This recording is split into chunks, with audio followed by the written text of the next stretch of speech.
যদি বলেন উনি উনি কন্ট্রাডিক্ট করেছেন, কন্ট্রাডিক্ট করেছেন এইভাবে, উনি জাতির উদ্দেশ্যে বলেছেন যে প্রধানমন্ত্রী পদত্যাগ করেছেন। তারপর উনি কন্ট্রাডিক্ট করেছেন দেশের একজন সিনিয়র সাংবাদিককে, ওই সিনিয়র সাংবাদিক একের পর এক ইন্টারভিউ দিয়ে বলেই যাচ্ছেন প্রধানমন্ত্রী পদত্যাগ করেন নাই। এবং উনি ওই সাংবাদিককে প্রথম প্রকাশ এখন করেছেন।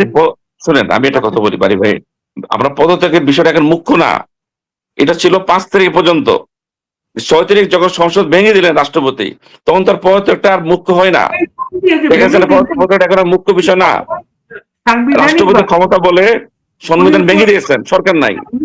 উনি তো সংবিধান রক্ষার শপথ নিয়ে তো রাষ্ট্রপতি হয়েছেন, এবং ইয়েস, সংবিধানে উল্লেখ করা আছে শুধুমাত্র তিনি প্রাইম মিনিস্টারের পরামর্শে সংসদ ভেঙে দিতে পারেন, সেটা উনি করেন নাই কিন্তু।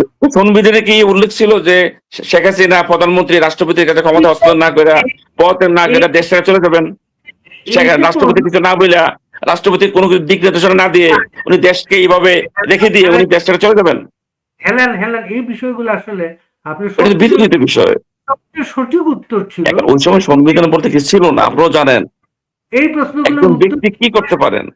ঠিকই দিতে হবে, আর আপনাকে না। উনি আপনার উনি যে সিদ্ধান্ত দিয়েছেন, এটা ডিফেন্ড সম্মিলিত মিটিং এর সিদ্ধান্ত, উনি তাই করেছেন।